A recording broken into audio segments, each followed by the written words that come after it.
Hello and welcome to the newsroom. I am Mary Kanu. The blockade of food supplies to southern Nigeria has sparked reactions from state governments.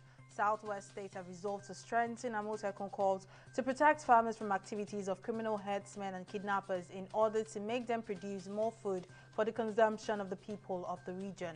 This resolution was reached after the Development Agenda for Western Nigeria held a meeting with the Commissioner for Agriculture and Special Advisors on Agriculture with governors in the Southwest over how to ensure food security in the region and the face of food blockade from the north. The state also agreed to call on existing security agencies to ensure adequate security for farmers to keep them safe in the face of renewed onslaught against farmers in the region. And Zamfara State Governor Bello Matawale on Tuesday accused some alleged sponsors behind the abduction of almost 300 schoolgirls of a government secondary school in Jagebe of offering money to bandits to sabotage the negotiations for their release. Addressing the freed pupils on Tuesday at the Government House, Gusau, the governor said while the state was in negotiation with abductors for the release of the schoolgirls and other persons offered money to the bandits to keep the girls in captivity. He added that he had given the information to the police and other security agencies to investigate the matter.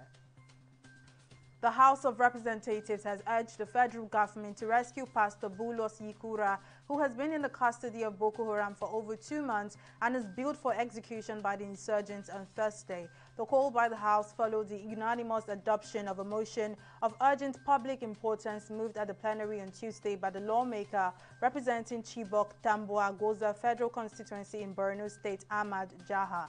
Adopting the motion, the House resolved to intimate the federal government to do everything possible to secure the release of the victim before the deadline.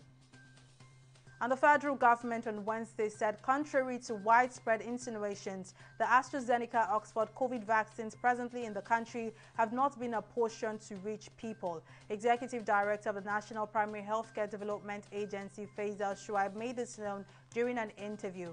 Nigeria on Tuesday received nearly 4 million doses of the COVID-19 vaccines shipped via the COVAX facility. Speaking on the delivery of the vaccines on Wednesday, the agency boss said the vaccines are closely protected and security has been increased to ensure unauthorized access is impossible. And in business, the Secretary General of the Organization of the Petroleum Exporting Countries, Mohamed Barkindo, has said OPEC and its allies need to remain disciplined with their production to ensure full oil price recovery as the global economy continues to rebound from the COVID-19 pandemic. Under the current agreement, OPEC and 9 allies are cutting a collective 7.2 million barrels per day of production, which can be eased by up to 500,000 barrels each month. Barkindo said OPEC's analysts projected that global oil demand would grow by 5.8 million barrels per day in 2021 to reach 96 million barrels compared to a pre-pandemic market of around 100 million barrels per day. And at least 10 people, including the 2 pilots, died when a plane crashed at an airstrip in South Sudan's Jonglei state, the region's governor and the airline have said. Director of South Supreme Airlines Ayi Duang Ayi said it was not clear how many people were on board the flight. The airline said all aboard the commercial plane died late afternoon on Tuesday when it took off from the airstrip at Pieri on a return flight to Juba.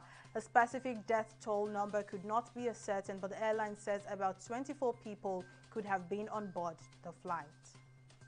And now in sports, Juventus player Cristiano Ronaldo continued to raise the bar on Tuesday as he fired Juventus to a 3-0 win over Spezia.